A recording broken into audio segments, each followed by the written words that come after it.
Hello ಸ್ನೇಹಿತರೆ, ಎಲ್ಲರಿಗೂ ನಮಸ್ಕಾರ. ಶ್ರಾವಣಿ ಸುಬ್ರಹ್ಮಣ್ಯ ಧಾರಾವಾಹಿಯ ಇಂದಿನ ಮತ್ತು ನಾಳೆ ಸಂಚಿಕೆಯಲ್ಲಿ ಏನಾಗುತ್ತೆ ಅಂತ ಈ ವಿಡಿಯೋದಲ್ಲಿ ನೋಡ್ಕೊಂಬರೋಣ ಬನ್ನಿ. ಅದಕ್ಕೂ ಮುಂಚೆ ಯಾರೆಲ್ಲ ನಮ್ಮ ಚಾನಲ್ಗೆ ಸಬ್ಸ್ಕ್ರೈಬ್ ಆಗದೆ ಹಾಗೆ ವಿಡಿಯೋ ನೋಡ್ತಾ ಇದ್ದೀರೋ ದಯವಿಟ್ಟು ಸಬ್ಸ್ಕ್ರೈಬ್ ಮಾಡಿ ಮತ್ತು ಸಪೋರ್ಟ್ ಮಾಡಿ. ಹಾಗೆ ಪಕ್ಕದಲ್ಲಿರುವ ಬೆಲ್ ಬಟನನ್ನು ಕ್ಲಿಕ್ ಮಾಡಿ. ಸಂಚಿಕೆಯಲ್ಲಿ ಮೊದಲಿಗೆ ಸಿಎಂ ಅವರು, ನೋಡು ವೀರು, ಇಷ್ಟು ದಿನ ಏನು ನಡೆದಿದೆಯೋ ಅದಕ್ಕೆ ನಾನು ಕೂಡ ಕ್ಷಮೆ ಕೇಳ್ತಾ ಇದ್ದೀನಿ. ನೀನು ಅದ್ರ ಬಗ್ಗೆನೇ ಯೋಚನೆ ಮಾಡಿಕೊಂಡು ಕೂರಬೇಡ. ಏನು ಇಷ್ಟು ತನಕ ನಡೆದಿದೆಯೋ ಅದ್ರ ಬಗ್ಗೆ ನಾನು ಮೀಡಿಯಾದವ್ರನ್ನ ಕಳಿಸಿ ಅವ್ರಿಗೆ ಎಲ್ಲನೂ ಕೂಡ ಹೇಳಿಕೆ ಕೊಡ್ತೀನಿ. ಜೊತೆಗೆ ವಿಧಾನಸೌಧದಲ್ಲೂ ಕೂಡ ನಾನು ಒಂದು ಪ್ರೆಸ್ ಮೀಟನ್ನು ಮಾಡ್ತೀನಿ. ಎದುರಾದ್ರ ಬಗ್ಗೆ ಯೋಚನೆ ಮಾಡೋದನ್ನು ಬಿಟ್ಟು ಇನ್ನು ಮುಂದೆ ಎಲ್ಲನೂ ಕೂಡ ಒಳ್ಳೆಯದಾಗುತ್ತೆ, ಆರಾಮಾಗಿರೋ ವೀರು. ಜೊತೆಗೆ ಸುಬ್ಬು ಮತ್ತು ಸುರೇಂದ್ರ ಇಬ್ಬರು ಕೂಡ ವೀರುಗೆ ಯಾವುದೇ ಕಾರಣಕ್ಕೂ ಡಿಸ್ಟರ್ಬ್ ಮಾಡಬೇಡಿ. ಅವರೇ ಎಲ್ಲನೂ ಕೂಡ ಯೋಚನೆ ಮಾಡಿಕೊಂಡು ಮನಸ್ಸನ್ನು ನಿರಾಳ ಮಾಡಿಕೊಂಡು ನಿಮ್ಮ ಜೊತೆ ಎಲ್ಲರನ್ನೂ ಮಾತಾಡಿಸ್ತಾರೆ. ಅಲ್ಲಿವರೆಗೂ ಡಿಸ್ಟರ್ಬ್ ಮಾಡಬೇಡಿ, ನಾವಿನ್ನ ಬರ್ತೀವಿ ಅಂತ ಹೇಳ್ಬಿಟ್ಟು ಸಿಎಂ ಅವರು ಹೊರಡೋದಕ್ಕೆ ಅಂತ ಹೋಗ್ತಾರೆ. ಆಗ ವೀರು ಕೂಡ ಕಳಿಸ್ಕೊಡೋದಕ್ಕೆ ಅಂತ ಹೋಗ್ತಾರೆ. ಬೇಡ ವೀರು, ನೀನು ಆರಾಮಾಗಿರೋ, ನಾವು ಹೋಗ್ಬರ್ತೀವಿ ಅಂತ ಹೇಳ್ಬಿಟ್ಟು ಸಿಎಂ ಹೊರಡ್ತಾರೆ. ಆಗ ಸುಬ್ಬು ಅವರು, ಯಜಮಾನ್ರೆ, ನಾನು ಅವ್ರನ್ನ ಕಳಿಸ್ಬರ್ತೀನಿ, ನೀವು ಆರಾಮಾಗಿರಿ ಅಂತ ಹೇಳ್ಬಿಟ್ಟು ಸುಬ್ಬು ಮತ್ತು ಸುರೇಂದ್ರ ಎಲ್ಲರೂ ಕೂಡ ಹೊರಗಡೆ ಹೋಗ್ತಾರೆ. ಆಗ ವೀರೇಂದ್ರ ಅವರಿಗೆ ಶ್ರಾವಣಿನ ನೋಡಿ ತುಂಬಾ ಖುಷಿ ಆಗುತ್ತೆ. ಜೊತೆಗೆ ಆತಂಕ, ದುಃಖ ಎಲ್ಲನೂ ಕೂಡ ಒಟ್ಟೊಟ್ಟಿಗೆ ಬಂದ್ಬಿಡುತ್ತೆ. ನೋಡಮ್ಮ ಶ್ರಾವಣಿ ಅಂತ ಹೇಳ್ಬಿಟ್ಟು ಶ್ರಾವಣಿ ಅವ್ರ ಹತ್ರ ಬಂದು ಮಾತಾಡ್ತಾರೆ. ಅಲ್ಲಮ್ಮ ಶ್ರಾವಣಿ, ಸಿಎಂ ಅವರು ಒಂದು ಮಾತು ಹೇಳಿದ್ರು, ಏನು ಅಂತ, ಶ್ರಾವಣಿ ಬರೀ ನಿಮ್ಮ ಮಗಳಷ್ಟೇ ಅಲ್ಲ, ಅವಳು ನಿಮ್ಮ ಪಾಲಿಗೆ ತಾಯಿಯಾಗಿ ಬಂದು ಪುನರ್ಜನ್ಮನ ಕೊಟ್ಟಿದ್ದಾಳೆ ಅಂತ ಹೇಳಿದ್ರು. ನಿಜವಾಗ್ಲೂ ನಾನು ಇಂಥ ಕೆಲಸ ಮಾಡಿದ್ದೀನಮ್ಮ, ನಿಮಗೆ ಚಿಕ್ಕ ವಯಸ್ಸಿನಿಂದ ನಿನಗೆ ಬೈದಿದ್ದೀನಿ, ಕೂಗಾಡಿದ್ದೀನಿ, ರೇಗಾಡಿದ್ದೀನಿ, ಎಷ್ಟೆಲ್ಲ ಅವಮಾನ ಮಾಡಿದ್ದೀನಿ, ಅದನ್ನು ಲೆಕ್ಕಿಸ್ದೆ ನೀನು ನನಗೆ ಇವತ್ತು ಪುನರ್ಜನ್ಮನ ಕೊಟ್ಟಿದ್ದೀಯಾ ಅಂತ ಹೇಳ್ತಾರೆ. ಅದನ್ನು ಕೇಳ್ಬಿಟ್ಟು ಶ್ರಾವಣಿ ಅವ್ರಿಗೆ, ಅಪ್ಪ ಆ ಥರ ಎಲ್ಲ ಮಾತಾಡಬೇಡಿ, ಅದು ತುಂಬ ದೊಡ್ಡ ಮಾತು ಅಪ್ಪ, ಪ್ಲೀಸ್ ಅಪ್ಪ ಹಂಗೆಲ್ಲ ಮಾತಾಡಬೇಡಿ ನೀವು ಅಂತ ಹೇಳ್ತಾರೆ. ಆಗ ವೀರವರು, ಅದಕ್ಕಿಂತ ಹೆಚ್ಚಾಗಿ ನನ್ನ ರಕ್ತನೇ ಅಲ್ಲ ಅಂತ ಹೇಳಿದ್ದೀನಿ, ಇದನ್ನೆಲ್ಲ ಲೆಕ್ಕಿಸ್ದೆ ಇಷ್ಟೆಲ್ಲ ನನಗೆ ಒಳ್ಳೇದು ಮಾಡಿದ್ಯಾ, ನಿಜವಾಗ್ಲೂ ನನಗೇನು ಹೇಳಬೇಕು ಅಂತಲೇ ಗೊತ್ತಾಗ್ತಿಲ್ಲ ಅಂತ ಹೇಳ್ಬಿಟ್ಟು ಅಳೋ ರೀತಿ ವೀರು ಅವರು ಮಾಡ್ತಾ ಇರ್ತಾರೆ. ಶ್ರಾವಣಿಯವರು, ಅಪ್ಪ ನೀವು ನನಗಷ್ಟೆಲ್ಲ ಮಾಡಿರ್ಬೋದು, ಆದರೆ ನೀವು ನನಗೆ ಯಾವತ್ತಿದ್ರೂ ಅಪ್ಪನೇ. ನಾನು ಉಸಿರಾಡೋ ಉಸಿರಲ್ಲಿ ನೀವು ನನ್ನ ಅಪ್ಪ ಆಗಿದ್ದೀರಾ. ಜೊತೆಗೆ ನನ್ನ ಮೈಯಲ್ಲಿ ಹರಿತಾ ಇರೋಂಥ ರಕ್ತ ಪ್ರತಿಯೊಂದು ಕಣದಲ್ಲೂ ಕೂಡ ನೀವು ನನ್ನ ಅಪ್ಪನೇ. ನೀವು ಯಾವತ್ತಿದ್ರೂ ನನ್ನ ಅಪ್ಪನೇ. ನೀವು ನನಗೆ ಬೈದಿರ್ಬೋದು, ಅಷ್ಟೆಲ್ಲ ಮಾಡಿರ್ಬೋದು, ನೀವು ನನ್ನ ಬೆಳೆಸಿದ್ದೀರಾ. ಏನು ನೋವೇನು, ಕಷ್ಟ ಏನು, ನಲಿವೇನು ಎಲ್ಲನೂ ಕೂಡ ಕಲಿಸ್ಕೊಟ್ಟಿದ್ದೀರಾ. ಹೀಗಿರಬೇಕಾದ್ರೆ ನೀವೇ ನನ್ನ ಅಪ್ಪ ಅಲ್ವಾ ಅಂತ ಹೇಳ್ತಾರೆ. ಆಗ ವೀರವ್ರಿಗೂ ತುಂಬಾ ಬೇಜಾರಾಗುತ್ತೆ.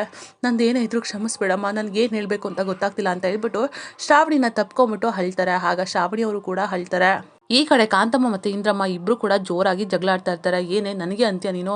ಹೌದು ಕಣೆ, ಅಂತೀನಿ, ನಿನ್ನ ಹೊಡಿತೀನಿ, ಕಿಚ್ಚಿರ್ತೀನಿ, ಜೊತೆಗೆ ಜುಟ್ಟು ಹಿಡ್ಕೊಂಡು ಎಳ್ದಾಡ್ಬಿಡ್ತೀನಿ ಅಂತ ಹೇಳ್ಬಿಟ್ಟು ಕಾಂತಮ್ಮ ಅವ್ರು ಕೂಡ ಬೈತಾ ಇರ್ತಾರೆ. ಆಗ ಇಂದ್ರಮ್ಮ ಅವ್ರು ಕೂಡ, ನಾನು ಮಾತ್ರ ಸುಮ್ಮನೆ ಬಿಟ್ಬಿಡ್ತೀನ ಅಂತ ಇಬ್ಬರು ಕೂಡ ತುಂಬಾ ಜೋರಾಗಿ ಜಗಳ ಆಡ್ತಾ ಇರ್ತಾರೆ. ಅಷ್ಟರಲ್ಲಿ ವಿಶಾಲಾಕ್ಷಿ ಕೂಡ ಬರ್ತಾರೆ. ಅಯ್ಯೋ ಬೀಗ್ರೆ, ಏನು ಮಾಡ್ತೀರಾ ನೀವು? ಕಾಂತಮ್ಮ, ಇಂದ್ರಮ್ಮ ದಯವಿಟ್ಟು ಸುಮ್ಮನಿರಿ ಅಂತ ಹೇಳ್ಬಿಟ್ಟು ಒಂದು ಕಡೆ ನಿಲ್ಲಿಸ್ತಾರೆ.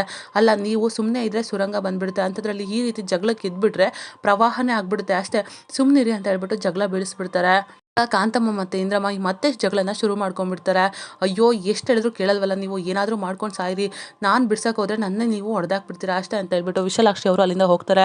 ಇಂದ್ರಮ್ಮ ಮತ್ತು ಕಾಂತಮ್ಮ ಇಬ್ಬರು ಕೂಡ ಮತ್ತೆ ಜೋರಾಗಿ ಜಗಳ ಆಡ್ತಾ ಇರ್ತಾರೆ. ಹಿಂದೆ ನಾನು ಮಾತ್ರ ನಿನ್ನ ಸುಮ್ಮನೆ ಬಿಡೋದಿಲ್ಲ ಅಂತ ಹೇಳ್ತಾ ಇರ್ತಾರೆ. ಆಗ ಇಂದ್ರಮ್ಮ ಅವರು, ನಾನು ಅಷ್ಟೇ ನಿಮ್ಮನ್ನ ಮನೆ ಖಾಲಿ ಮಾಡಿಸಿ ಬೀದಿ ಬರೋಗೆ ಮಾಡ್ಬಿಡ್ತೀನಿ, ಹಾಗೆ ಹೀಗೆ ಅಂತ ಹೀಗೆ ಜೋರು ಮಾಡ್ತಾ ಇರ್ತಾರೆ. ಹಿಂದೆ ನನಗೆ ನೀನಂದರೆ ಆಗಲ್ಲ, ಅಷ್ಟೇ ಅಲ್ಲ ಈ ಮನೆಯವ್ರನ್ನ ಕಂಡ್ರೂ ಆಗಲ್ಲ, ಸುಬ್ಬು ಶ್ರಾವಣಿ ಯಾರನ್ನು ಕಂಡ್ರೂ ಆಗಲ್ಲ ಅಂತ ಹೇಳ್ಬಿಡ್ತಾರೆ. ಆ ಮಾತನ್ನು ಕೇಳ್ಬಿಟ್ಟು ಇಂದ್ರಮ್ಮ ಅವ್ರಿಗೆ ಫುಲ್ ಶಾಕ್ ಆಗಿಬಿಡುತ್ತೆ. ಏನು ಹೇಳಿದ್ರಿ ಕಾಂತು, ಇನ್ನೊಂದ್ಸಲ ಹೇಳಿ ಆ ಮಾತನ್ನ ಅಂತ ಹೇಳ್ತಾರೆ. ಆಗ ಕಾಂತಮ್ಮವರು, ಹೌದು ಕಣೆ ಹಿಂದ್ರಿ, ನೀನು ಅಂದರೆ ಆಗಲ್ಲ, ಈ ಮನೆಯವರು ಅಂದರೂ ಆಗಲ್ಲ, ಶ್ರಾವಣಿ ಮತ್ತು ಸುಬ್ಬು ಅಂದರೆ ನಿಜವಾಗ್ಲೂ ನನಗಾಗೋದೇ ಇಲ್ಲ ಅಂತ ಹೇಳ್ಬಿಡ್ತಾರೆ. ಆ ಮಾತನ್ನು ಕೇಳ್ಬಿಟ್ಟು ಇಂದ್ರಮ್ಮ ಅವ್ರಿಗಂತ ಒಂಥರ ಖುಷಿ ಆಗಿಬಿಡುತ್ತೆ. ಏನು ಹೇಳ್ತಾ ಇದ್ದಾಳೆ ಕಾಂತಮ್ಮ, ನನಗೂ ಕೂಡ ಇವರನ್ನು ಕಂಡ್ರೆ ಆಗಲ್ಲ, ಈಗಿರಬೇಕಾದ್ರೆ ಕಾಂತಮ್ಮನೂ ಕೂಡ ಇದೇ ರೀತಿ ಹೇಳ್ತಾ ಇದ್ದಾಳಲ್ಲ ಅಂತ ಯೋಚನೆ ಮಾಡಿಕೊಂಡು ಮನೆಗೆ ಖುಷಿನಲ್ಲಿ ಹೋಗ್ಬಿಡ್ತಾಳೆ. ಅಲ್ಲ, ಈ ಇಂದ್ರಿಗೆ ಏನಾಯಿತು, ಯಾಕೆ ಈ ರೀತಿ ಹೋಗ್ತಾ ಇದ್ದಾಳೆ, ಎದ್ರುಕೊಂಡು ಏನಾದರೂ ಹೋಗ್ಬಿಟ್ಲಾ ಹೇಗೆ ಅಂತ ಕಾಂತಮ್ಮ ಅವರು ಯೋಚನೆ ಮಾಡ್ತಾ ಇರ್ತಾರೆ. ಈ ಕಡೆ ವಂದನ ಅವರು, ಸುಬ್ಬು, ಸುರೇಂದ್ರ ಎಲ್ಲರೂ ಕೂಡ ವೀರು ಅವ್ರನ್ನ ಕಾಯ್ತಾ ಇರ್ತಾರೆ. ಆಗ ವಂದನ ಅವರು, ರೀ ಮೇಲೇನಾಯಿತು, ಅವರು ಇನ್ವೆಸ್ಟಿಗೇಷನ್ಗೆ ಸಿಎಂ ಎಲ್ಲರೂ ಕೂಡ ಬಂದಿದ್ರಲ್ವಾ, ಏನಾಯಿತು ಹೇಳ್ರಿ ಅಂತ ಹೇಳ್ತಾರೆ. ಆಗ ಸುರೇಂದ್ರ ಇದ್ದವರು, ನೋಡು ವಂದನ, ಏನಾಯಿತು ಹೇಗಾಯಿತು ಅನ್ನೋದಕ್ಕಿಂತ ಏನಾಗ್ತಿದೆ ಏನಾಗುತ್ತೆ ಅನ್ನೋದು ಮುಖ್ಯ ಕಣೆ ಅಂತ ಹೇಳ್ತಾ ಇರ್ತಾರೆ. ಆಗ ಸುಬ್ಬು ಅವರು, ನೋಡಿ ಆರಾಮಾಗಿರಿ, ತಾಳ್ಮೆಯಿಂದ ಇರಿ, ಎಲ್ಲನೂ ಕೂಡ ಗೊತ್ತಾಗುತ್ತೆ ಸರಿನಾ ಅಂತ ಹೇಳ್ಬಿಟ್ಟು ಕಾಯ್ತಾ ಇರ್ತಾರೆ. ಆಗ ವೀರು ಅವರು ಶ್ರಾವಣಿನ ಕರ್ಕೊಂಡು ಬಂದ್ಬಿಡ್ತಾರೆ. ವೀರು ಅವರು ಶ್ರಾವಣಿಗೆ ಹೆಗ್ಲ ಮೇಲೆ ಕೈ ಹಾಕೊಂಡು ಕರ್ಕೊಂಬರ್ತಾ ಇರ್ತಾರೆ. ನಿಜವಾಗ್ಲೂ ಅವ್ರನ್ನ ನೋಡ್ಬಿಟ್ಟು ಎಲ್ರಿಗೂ ಕೂಡ ಖುಷಿ ಆಗ್ಬಿಡುತ್ತೆ. ಅಲ್ಲಿ ನೋಡಿ ಅಣ್ಣನ ಹೇಗೆ ಹೆಗ್ಲು ಮೇಲೆ ಕೈ ಹಾಕೊಂಡು ಕರ್ಕೊಂಬರ್ತಾ ಇದ್ದಾರೆ ಅಂತ ಹೇಳ್ಬಿಟ್ಟು ಸುರೇಂದ್ರ ಅವರು ಕೂಡ ನೋಡ್ತಾ ಇರ್ತಾರೆ. ಆಗ ಸುಬ್ಬು ಕೂಡ ನೋಡಿ ತುಂಬಾನೇ ಖುಷಿ ಪಡ್ತಾ ಇರ್ತಾರೆ. ಆಗ ವೀರೇಂದ್ರ ಅವರು, ಶ್ರಾವಣಿ ಇವತ್ತು ನನ್ನ ಪಾಲಿಗೆ ದೇವತೆ ಆಗ್ಬಿಟ್ಲು ಅಂತ ಹೇಳ್ತಾ ಇರ್ತಾರೆ. ಅದನ್ನು ಕೇಳ್ಬಿಟ್ಟು ಎಲ್ಲರಿಗೂ ಕೂಡ ಖುಷಿ ಆಗುತ್ತೆ.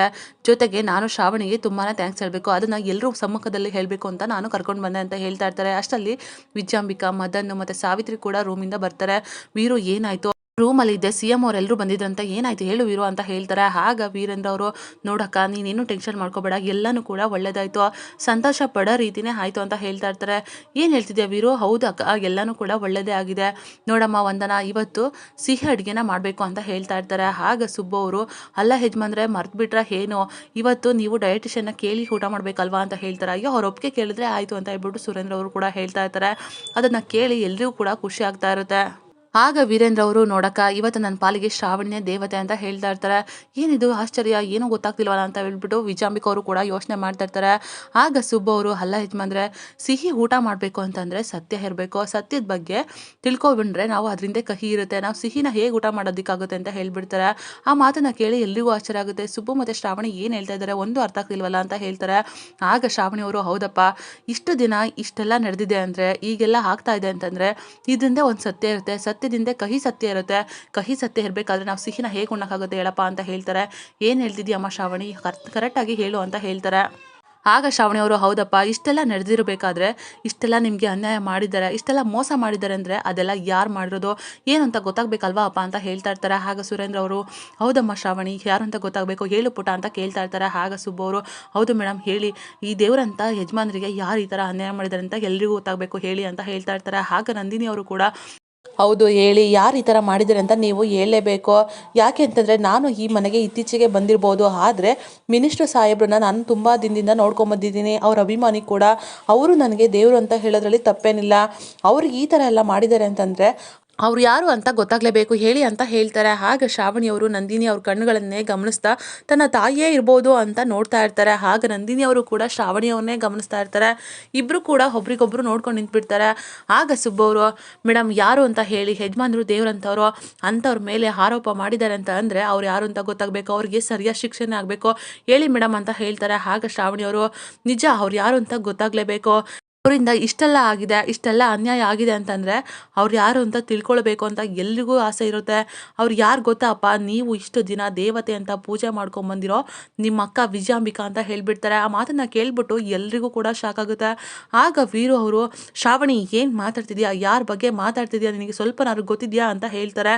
ಆಗ ಶ್ರಾವಣಿ ಅವರು ಸುಮ್ಮನೆ ನಿಂತಿರ್ತಾರೆ. ಆಗ ವಿಜಯಾಂಬಿಕಾ ಅವ್ರಿಗೆ ಫುಲ್ ಶಾಕ್ ಆಗುತ್ತೆ. ಏನು ಹೇಳ್ತಾ ಇದ್ದಾಳೆ ಶ್ರಾವಣಿ, ಇದೇನಿದು ಅಂತ ಫುಲ್ ಶಾಕ್ ಆಗಿಬಿಟ್ಟು, ಅಲ್ಲ ವೀರು ಏನು ಹೇಳ್ತಾ ಇದ್ದಾಳೆ ಶ್ರಾವಣಿ, ಏನೋ ಚಿಕ್ಕ ಹುಡುಗಿ, ಏನೋ ಗೊತ್ತಾಗ್ತಿಲ್ಲ, ಆದರೆ ಇನ್ನು ಇದನ್ನು ಕೂಡ ನಂಬ್ತೀಯ ವೀರು, ನಾನು ಎಷ್ಟು ನಿನ್ನನ್ನು ನೋಡ್ಕೊಂಡಿದ್ದೀನಿ, ತಾಯಿ ಥರ ನೋಡ್ಕೊಂಡಿದ್ದೀನಿ, ನಿನ್ನ ಶ್ರಾವಣಿನ ಮತ್ತು ಸುರೇಂದ್ರನ ಎಲ್ಲರೂ ಕೂಡ ಅಕ್ಕನಾಗಿ ಅಲ್ಲ, ನಾನು ತಾಯಿಯಾಗಿ ನೋಡ್ಕೊಂಡಿದ್ದೀನಿ. ಅಲ್ಲಮ್ಮ ಶ್ರಾವಣಿ, ಏನು ಮಾತಾಡ್ತಿದ್ಯಾ ನೀನು, ನಾನು ನಿನ್ನ ಚಿಕ್ಕ ವಯಸ್ಸಿಂದ ನಾನು ತಾಯಿ ಪ್ರೀತಿ ಕೊಟ್ಟು ಸಾಕಿದ್ದೀನಿ, ಬೆಳೆಸಿದ್ದೀನಿ, ಹೀಗಿರಬೇಕಾದ್ರೆ ಈ ಥರ ಎಲ್ಲ ಮಾತಾಡ್ತಿದ್ಯಲ್ಲ. ಅಲ್ಲ ವೀರು, ನೀನೇ ಹೇಳು, ಇವಳು ಚಿಕ್ಕ ಹುಡುಗಿ, ಏನೋ ಗೊತ್ತಾಗೋದಿಲ್ಲ, ಏನೇನೋ ಮಾತಾಡ್ತಾಳೆ, ನಾನು ಈ ಥರ ಮಾಡ್ತೀನ, ನಾನು ಏನೇ ಬಂದರೂ ಕೂಡ ನನ್ನ ವೀರನ್ನ ನಾನು ಪ್ರಾಣ ಕೊಟ್ಟಾದರೂ ಕಾಪಾಡ್ಕೊಳ್ತೀನಿ ಅಂತ ನಾನು, ಹಾಗಿರ್ಬೇಕಾದ್ರೆ ಈಗೆಲ್ಲ ನಾನು ಮಾಡ್ತೀನ, ಯಾಕೆ ಈ ಥರ ಮಾತಾಡ್ತಿದ್ಯಮ್ಮ ಶ್ರಾವಣಿ ಅಂತ ನಾಟಕ ಮಾಡ್ತಾ ಇರ್ತಾರೆ. ಆಗ ಶ್ರಾವಣಿಯವರು, ಮುಗಿತಾ, ನೀವು ಮಾತಾಡಿದೆಲ್ಲ ಮುಗಿತಾ, ನಾನು ಮಾತಾಡ್ಬೋದಾ ಅಂತ ಹೇಳ್ತಾರೆ. ನಾನು ಈ ರೀತಿಯೆಲ್ಲ ಹೇಳಿದ್ರೆ, ಈ ಥರ ಎಲ್ಲ ಆರೋಪ ಮಾಡಿದ್ರೆ ನೀವ್ಯಾರೂ ಕೂಡ ಯಾವುದೇ ಕಾರಣಕ್ಕೂ ಒಪ್ಕೊಳ್ಳಲ್ಲ ಅಂತ ನನಗೆ ಚೆನ್ನಾಗಿ ಗೊತ್ತು, ಅದಕ್ಕೆ ನಾನು ಸಾಕ್ಷಿ ಸಮೇತವಾಗಿ ಬಂದಿದ್ದೀನಿ ಅಂತ ಹೇಳ್ಬಿಡ್ತಾರೆ. ಆಗ ಮದನ್ ಅವ್ರಿಗೆ ಮತ್ತು ವೈಜಾಂಬಿಕೆಗೆ ಫುಲ್ ಶಾಕ್ ಆಗ್ತಿರುತ್ತೆ. ಎಲ್ಲಿ ಇವ್ರ ಮೇಲೆ ಕೆಟ್ಟ ಹೆಸರು ಬಂದ್ಬಿಟ್ಟು ಇವ್ರನ್ನ ಮನೆಯಿಂದ ಹೊರಗಡೆ ಹಾಕ್ಬಿಡ್ತಾರೆ ಅಂತ ಸಾವಿತ್ರಿ ಕೂಡ ಒಂದು ಕ್ಷಣ ಭಯ ಪಡ್ತಾ ಇರ್ತಾರೆ. ಆಗ ವೀರು, ಏನು ಸಾಕ್ಷಿ ಅದು ತೋರಿಸು ಅಂತ ಕೇಳ್ತಾರೆ. ಆಗ ಶ್ರಾವಣಿಯವರು ತನ್ನ ಮೊಬೈಲಲ್ಲಿ ಇದ್ದಂಥ ವಿಜಯಾಂಬಿಕಾ ಶೂಟ್ ಮಾಡಿರೋ ವಿಡಿಯೋನ ಪೂರ್ತಿಯಾಗಿ ತೋರಿಸ್ತಾರೆ. ಅದನ್ನು ನೋಡ್ಬಿಟ್ಟು ವೀರು ಅವ್ರಿಗೂ ಶಾಕ್ ಆಗುತ್ತೆ. ಅಕ್ಕ, ನೀನು ಈ ರೀತಿ ಮಾಡ್ತೀಯ ಅಂತ ನಾನು ಯಾವತ್ತೂ ಅಂದ್ಕೊಂಡಿಲ್ಲ, ನಂಬಿಕೆ ಅನ್ನೋ ಪದನೇ ಸತ್ತೋಯ್ತು, ಮೊದಲು ಮನೆಯಿಂದ ಆಚೆ ಹೋಗು ನೀನು ಅಂತ ಹೇಳ್ಬಿಟ್ಟು ಜೋರಾಗಿ ಕೂಗಾಡ್ಬಿಡ್ತಾರೆ. ಅದು ಅಲ್ಲ ವೀರು, ಅದು ಹಂಗಲ್ಲ, ನಾನಲ್ಲ ವೀರು ಅಂತ ಹೀಗೆ ವಾದ ಮಾಡ್ತಾ ಇರ್ತಾರೆ. ನೀನು ಇನ್ನೇನು ಮಾತಾಡಬೇಡ, ಕಣ್ಣಾರೆ ಕಣ್ಮೇಲೂ ಕೂಡ ನಂಬೋದಕ್ಕೆ ನಾನು ತಯಾರಿಲ್ಲ, ಮೊದಲು ನಡಿ ಆಚೆ ಅಂತ ಹೇಳ್ಬಿಟ್ಟು ವಿಜಯಾಂಬಿಕಾ ಕೈನ ಹಿಡ್ಕೊಂಡು ಮನೆಯಿಂದ ಹೊರಗಡೆ ಹಾಕ್ಬಿಡ್ತಾರೆ. ಆಗ ಏನು ಮಾಡಬೇಕು ಅಂತ ವಿಜಯಾಂಬಿಕಾ ಪ್ಲಾನ್ ಮಾಡಿಬಿಟ್ಟು, ವೀರು ದಯವಿಟ್ಟು ನನ್ನ ಕ್ಷಮಿಸ್ಬಿಡು ವೀರು ಅಂತ ಹೇಳ್ಬಿಟ್ಟು ವೀರು ಅವರ ಕಾಲಿಡಿತಾರೆ.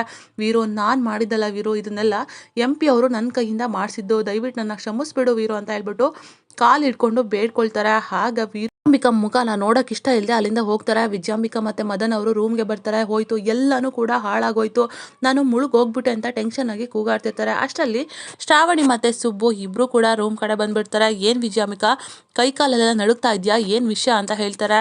ಆಗ ಮದನ್ ಅವ್ರಿಗೆ ತುಂಬಾ ಕೋಪ ಬರುತ್ತೆ. ಶ್ರಾವಣಿ ಅಂತ ಹೇಳ್ಬಿಟ್ಟು ಶ್ರಾವಣಿ ಅವ್ರಿಗೆ ಹೊಡೆದಕ್ಕೆ ಹೋಗ್ತಾರೆ. ಆಗ ಸುಬ್ಬು ಬಂದ್ಬಿಟ್ಟು, ಮದನ್ ಕೆನ್ನೆಗೆ ಚೆನ್ನಾಗಿ ಬಾರಿಸ್ಬಿಡ್ತಾರೆ. ಆಗ ವಿಜಯಾಂಬಿಕಾ ಕೋಪ ಮಾಡ್ಕೊಂಡು ಸುಬ್ಬು ಅಂತ ಹೇಳ್ಬಿಟ್ಟು ಸುಬ್ಬುಗೆ ಹೊಡೆಯೋದಕ್ಕೆ ಹೋಗ್ತಾರೆ. ನನ್ನ ಗಂಡಂಗೆ ಹೊಡೆಯೋದಕ್ಕೆ ಹೋಗ್ತೀಯಾ, ನನ್ನ ಗಂಡಂಗೆ ಜೋರು ಮಾಡೋದಕ್ಕೆ ಹೋಗ್ತೀಯಾ, ಎಷ್ಟೇ ಧೈರ್ಯ ನಿನಗೆ ಅಂತ ಹೇಳ್ಬಿಟ್ಟು ಆಗ ಶ್ರಾವಣಿ ಅವರು ವಿಜಯಾಂಬಿಕಾ ಕೆನ್ನೆಗೆ ಜೋರಾಗಿ ಬಾರಿಸ್ಬಿಡ್ತಾರೆ.